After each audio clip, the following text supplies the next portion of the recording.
கூடி வந்திருக்கிற அன்புக்குரிய சகோதர சகோதரிகள் யாவரையும் உயிர்த்தெழுந்த ஆண்டவர் இயேசு கிறிஸ்துவின் விலையேற பெற்ற நாமத்தினாலே உங்கள் ஒவ்வொருவரையும் நான் வாழ்த்துகிறேன்.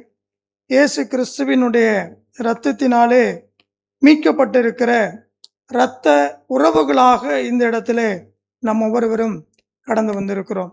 மாம்சீகமான உறவுகளோடு சம்பந்தப்பட்டவர்களாக அல்ல, ஆவிக்குரிய உறவை பெற்றுக்கொண்டவர்களாக.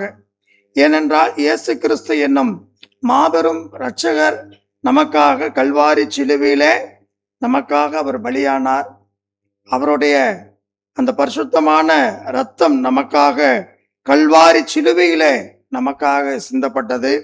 அந்த இரத்தத்தின் மூலமாகவே நாம் மீட்கப்பட்டிருக்கிறோம் என்பதை நாம் இந்த கர்த்தருடைய நாளின் இந்த தொழுகையிலே புதிய உடன்படிக்கையிலே நாம் பங்கெடுத்து நினைவு கூறும்படி நாம் கடந்து வந்திருக்கிறோம். பிரியமானவர்களே, இன்றைக்கு நாம் இந்த கர்த்தருடைய நாளிலே நாம் அனைவரும் இந்த மேஜையை நோக்கி நாம் அமர்ந்திருக்கிறோம். இந்த மேஜையை நோக்கி அமர்ந்திருக்கிற வேளையில விசேஷமாக நாம் இந்த தொழுகைக்கு கடந்து வந்திருப்பதனுடைய முதன்மையான ஒரு நோக்கம், முக்கியத்துவம் வாய்ந்த ஒரு காரியம் எதுவென்றால் இந்த மேஜை அல்ல, இந்த மேஜையின் மீது வைக்கப்பட்டிருக்கிற இந்த விருந்து, இங்க வைக்கப்பட்டிருக்கிற இந்த அப்பமும் திராட்சை ரசமும், இது சாதாரண ஒரு அப்பமாகவோ பலரசமாகவோ நாம் இதை நினைக்க கூடாது. ஆண்டவராய் இயேசு கிறிஸ்துவானவர் இதை குறித்து சொல்லும் பொழுது, இது உங்களுக்காக விற்கப்படுகிற என்னுடைய சரீரமாயிருக்கிறது என்று சொன்னார். திராட்சை பலரசத்தை குறித்து சொல்லும் பொழுது, இது உங்களுக்காக சிந்தப்படுகிற புதிய உடன்படிக்கைக்குரிய என்னுடைய இரத்தமாயிருக்கிறது, என்னை நினைவு கூறும்படி இதை செய்யுங்கள் என்று ஆண்டவராய் இயேசு கிறிஸ்து நமக்கு கற்றுக் கொடுத்திருக்கிறார். ஆக என்னை நினைவு கூறும்படி இதை செய்யுங்கள் என்று சொல்லப்பட்டிருப்பதனாலே இந்த விருந்திலே நாம் பங்கெடுப்பதற்காக நாம் கடந்து வந்திருக்கிறோம். விருந்து என்றாலே நிச்சயமாக ஒரு பலி இருக்க வேண்டும். அப்ப இந்த விருந்தினுடைய பலியாக யார் நமக்காக கொடுக்கப்பட்டார்? கர்த்தராகிய இயேசு கிறிஸ்துவானவர் நமக்காக கல்வாரி சிலுவையிலே நம்முடைய பாவங்களை போக்கக்கூடிய கிருபாதார பலியாக கல்வாரி சிலுவையிலே அவர் நமக்காக ஒப்பு கொடுக்கப்பட்டார். அவர் தம்மையே பலியாக நமக்காக ஒப்பு கொடுத்தார் என்று வேதம் சொல்லுகிறது. அப்படி தம்மையே ஒப்பு கொடுத்து பிதாவினிடத்தில் நமக்கு இருந்த அந்த பிரிவினையை தகர்த்தெறிந்து அந்த உறவை புதுப்பித்து கொடுத்தவர் கர்த்தராகிய இயேசு கிறிஸ்துவானவர். ஆகவே இந்த புதிய உடன்படிக்கையில நாம் ஒவ்வொருவரும் பங்கெடுக்கும் போது இது ஒரு புதிய அத்தியாயத்தின் தொடக்கம் என்று நாம் இதை பார்க்கிறோம், அல்லது புதிய உறவின் தொடக்கம் என்று நாம் பார்க்கிறோம், அல்லது நித்தியத்திற்கான தேடுதலினுடைய ஒரு பகுதியாக இந்த கர்த்தருடைய பந்தி இருக்கிறது என்று நாம் பார்க்கிறோம். ஆகவேதான் இந்த கர்த்தருடைய பந்தி குறித்து நாம் சொல்லும் பொழுது ராபோஜனம் என்று சொல்லுகிறோம், புதிய உடன்படிக்கையின் பந்தி என்று நாம் சொல்லுகிறோம், திருவிருந்து என்று நாம் சொல்லுகிறோம்.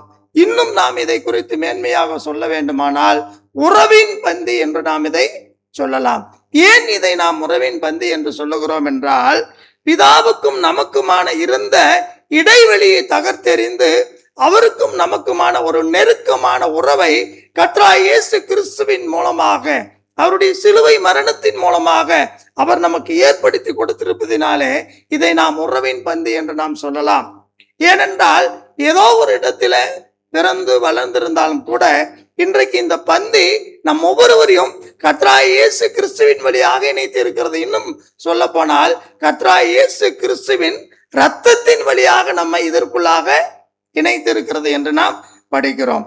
1 கொரிந்தியரின் புஸ்தகம், அப்போஸ்தலனாகிய பவுல் கொரிந்து சபைக்கு எழுதிய நிருபம் 1 கொரிந்தியர் 10ஆம் அதிகாரம் அதனுடைய 17வது வசனத்துல நீங்கள் திருப்பி பார்க்கின்ற பொழுது, அந்த ஒரே அப்பத்தில் நாம் எல்லாரும் பங்கு பெறுகிறபடியால் அநேகரான நாம் ஒரே அப்பமும் ஒரே சரீரமுமாயிருக்கிறோம். ஆக இயேசு கிறிஸ்து என்னும் மாபெரும் அந்த வல்லமையான அந்த சரீரமாகிய அந்த சபையிலே நாம் ஒவ்வொருவரும் அங்கங்களாக நாம் இருக்கிறோம், அவயவங்களாக நாம் இருக்கிறோம்.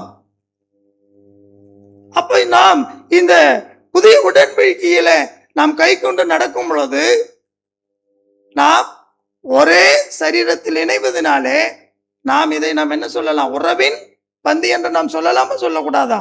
இது உறவின் பந்தி. அப்போ நம்ம எல்லாம் ஒரே சரீரத்தில் இணைக்கிற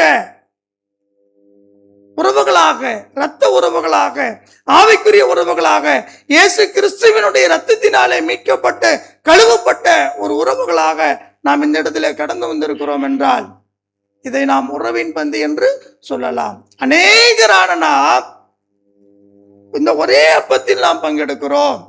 இந்த ஒரே அப்பத்தில் நாம் பங்கெடுப்பதினாலே நாம் ஒரே சரீரமாய் இருக்கிறோம், ஒரே சரீரத்தில் நாம் இணைந்திருக்கிறோம் என்று வேதவசனம் நமக்கு சொல்லுகிறது.